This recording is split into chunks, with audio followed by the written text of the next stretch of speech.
The world had lived in the shadow of dragons for centuries.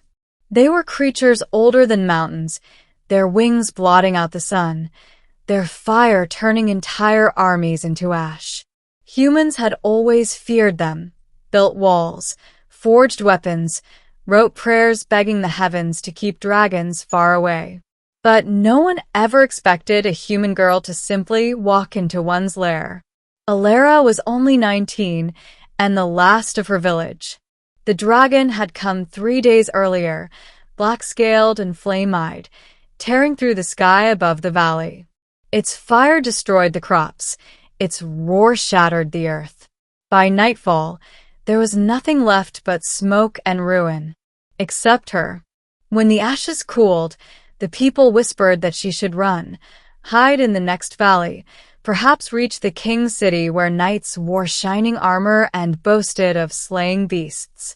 But she didn't run, because Alara had seen the dragon hesitate. It had landed near the village well after the fires, folding its massive wings, and for a moment it didn't strike. It had looked at her, not as prey, not as enemy, as something else, something it was searching for. And then it left.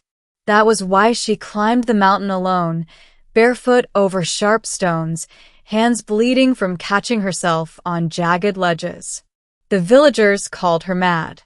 Some even called her traitor. But Alara had nothing left to lose. When she finally stood at the mouth of the dragon's lair, a hollow carved into the heart of a cliff, she felt the air thrum like a living thing. Heat rolled from within, carrying the faint scent of smoke and something sharp like iron. She stepped inside. The cavern was enormous.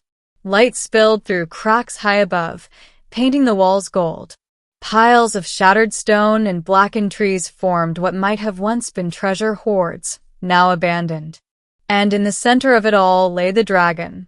Its body was the size of a castle tower, scales black with a sheen of crimson when the light hit them. Its wings were folded tight, claws like curved swords dug into the earth.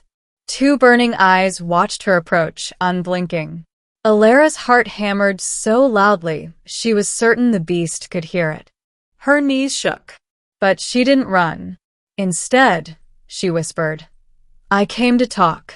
The dragon tilted its head slightly, as though trying to understand the small, fragile thing daring to speak to it. "You burned my village," she said softly. "Everyone's gone. I should hate you.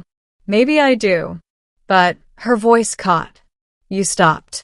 You looked at me. Why?"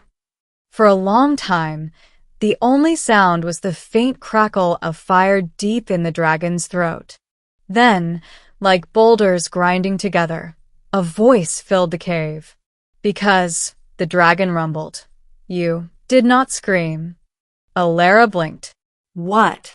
The dragon shifted, and the ground trembled beneath its weight. "Humans scream when they see us. They run. They throw spears. They curse our names. You did none of these." "I was too scared to move," she admitted. "Yet you are here." Alara swallowed.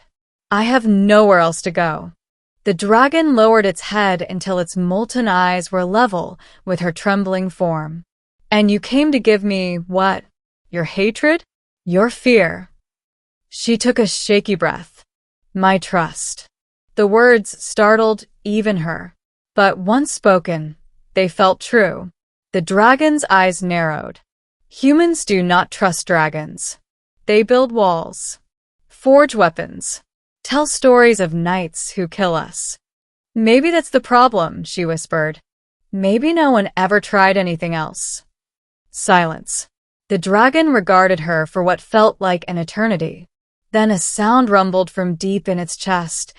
Not a growl, but something heavier. "You are strange, human girl." "Alara," she said.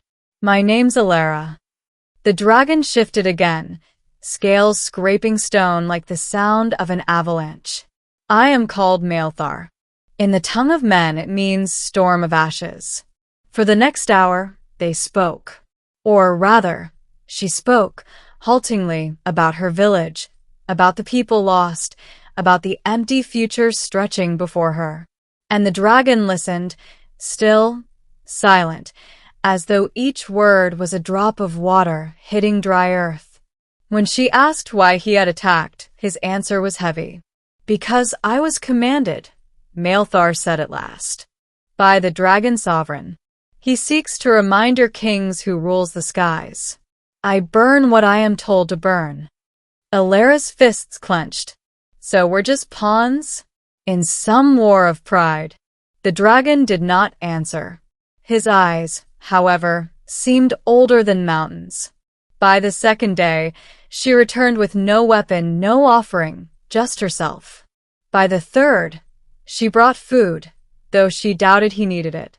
The dragon barely touched it but watched her closely each time, as though studying this fragile creature, daring to share space with him. By the fourth, she laughed for the first time since the fires. And slowly something changed. The dragon began to speak more.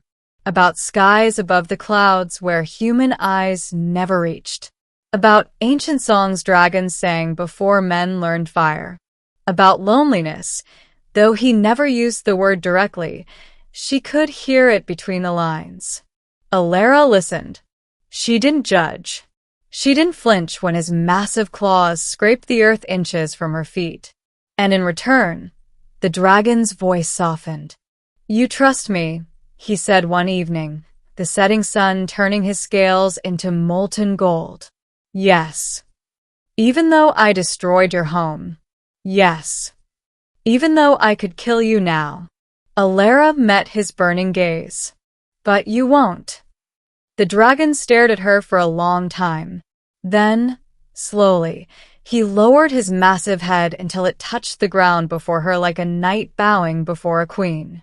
The first time she rested her hand against his scales, warmth pulsed beneath them like a heartbeat. That was the moment the bond was forged. Weeks passed. When soldiers finally climbed the mountain, bearing spears and banners, they did not find a monster. They found a girl standing beside a dragon, her hand resting calmly on its snout as though it were no more threatening than a horse. The soldiers shouted threats. The dragon growled once, and the earth shook so violently that several dropped their weapons.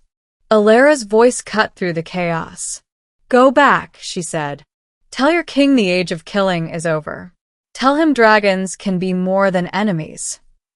The soldiers stared, bewildered. No one disobeyed a king. No one spoke for a dragon. But no one wanted to challenge the fire in the beast's eyes, or the strange calm in the girl's. That night, Malthar spoke softly. "They will return," he warned. "With armies. With knights who dream of slaying legends." Alera nodded. "Then we'll face them. Together." The dragon studied her as though seeing something no human had ever shown him before. "You would stand with me against your own kind? I already have."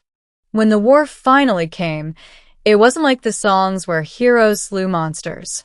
It was a girl standing before a dragon, unafraid, her voice carrying across the battlefield demanding peace instead of blood. It was a dragon who, for the first time in centuries, chose not to burn. And slowly, impossibly, kings listened. Because the sight of a human and a dragon standing side by side was something the world had never seen before.